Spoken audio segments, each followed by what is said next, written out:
오늘의 말씀 로마서 8장 18절에서 39절까지 말씀입니다.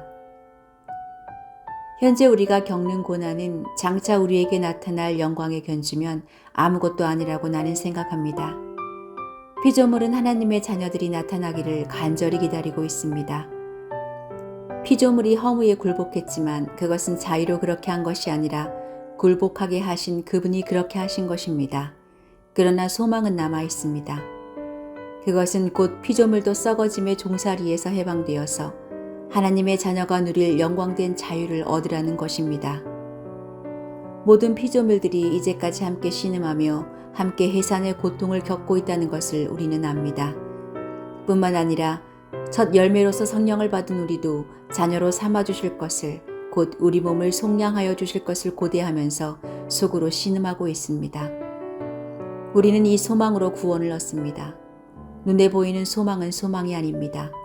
보이는 것을 누가 바라겠습니까? 그러나 우리가 보이지 않는 것을 바라면 참으면서 기다려야 합니다. 이와 같이 성령께서도 우리의 약함을 도와주십니다.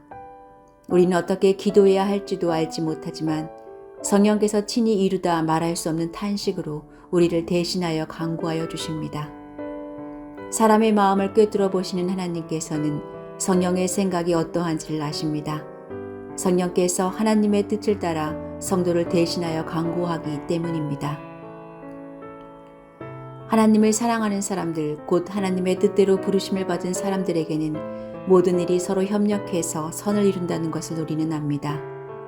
하나님께서는 미리 하신 사람들을 택하셔서 자기 아들의 형상과 같은 모습이 되도록 미리 정하셨으니 이것은 그 아들이 많은 형제 가운데서 맏아들이 되게 하시려는 것입니다. 그리하여 하나님께서는 이미 정하신 사람들을 부르시고 또한 부르신 사람들을 의롭게 하시고 의롭게 하신 사람들을 또한 영화롭게 하셨습니다. 그렇다면 이런 일을 두고 우리가 무엇이라고 말할 수 있겠습니까? 하나님이 우리 편이시면 누가 우리를 대적하겠습니까? 자기 아들을 아끼지 않으시고 우리 모두를 위하여 내주신 분이 어찌 그 아들과 함께 모든 것을 우리에게 선물로 거저주지 않으시겠습니까? 하나님께서 택하신 사람들을 누가 감히 고발하겠습니까? 의롭다 하시는 분이 하나님이신데 누가 감히 그들을 정죄하겠습니까? 그리스도 예수는 죽으셨지만 오히려 살아나셔서 하나님의 오른편에 계시며 우리를 위하여 대신 간구하여 주십니다. 누가 우리를 그리스도의 사랑에서 끊을 수 있겠습니까? 환난입니까? 공고입니까? 박해입니까? 굶주림입니까? 헐벗음입니까? 위협입니까? 또는 칼입니까? 성경에 기록된 바 우리는 종일 주님을 위하여 죽임을 당합니다. 우리는 도살당할 양과 같이 여김을 받습니다 한 것과 같습니다. 그러나 우리는 이 모든 일에서 우리를 사랑하여 주신 그분을 힘입어서 이기고도 남습니다.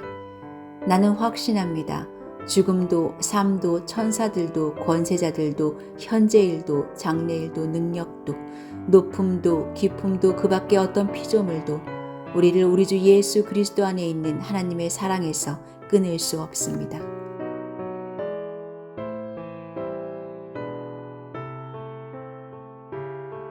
많은 이들이 조선시대 왕 중에 가장 힘이 없었던 왕으로 강화도에서 소를 모는 목동으로 살다가 갑자기 왕이 되었던 철종을 꼽습니다.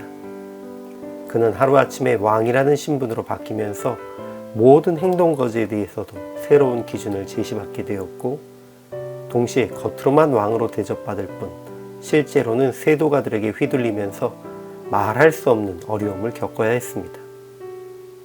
그런 왕이 제대로 왕 노릇을 하려면 그를 위해 간절히 기도하고 돕는 이들이 필요했습니다.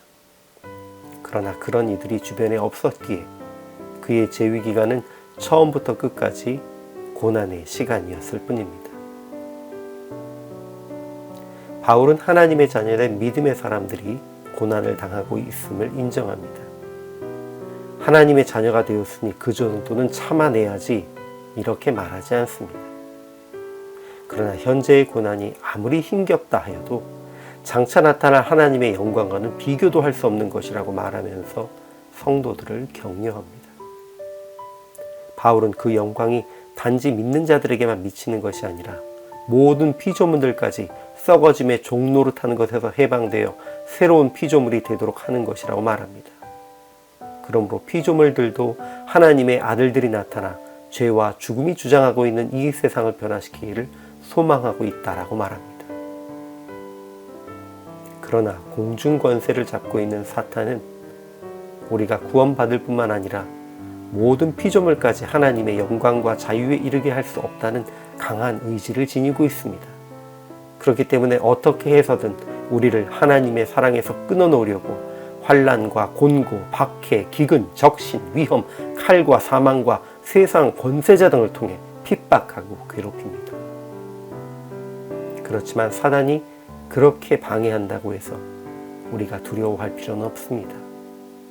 성령께서도 우리를 위해 말할 수 없는 탄식으로 하나님의 뜻대로 기도하시기 때문입니다. 우리를 구원하시고 자녀 삼으신 하나님께서는 결코 우리를 버려두지 않고 도우십니다. 그 무엇도 우리를 그리스도 예수 안에 있는 하나님의 사랑에서 끊을 수 없을 것입니다. 우리는 지금까지 눈에 보이는 땅 위의 것에 집중해 살았습니다.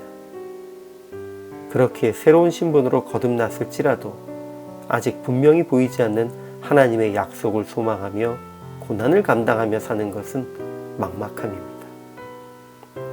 이 막막함을 이겨낼 수 있도록 성령께서 우리의 조언자로 후견인으로 함께 하시며 말할 수 없는 탄식으로 우리를 위해 간구하십니다. 우리는 어떤 왕처럼 도울 사람 하나 없는 혼자가 아닙니다. 하나님은 우리가 홀로 고군분투하게 내버려 두지 않으십니다. 그런 주님의 사랑에 감사를 드리면서 우리도 오늘 삶의 현장에서 고군분투하는 믿음의 형제들을 위해 기도로 돕고 서로에게 힘이 될 수 있기를 소망합니다.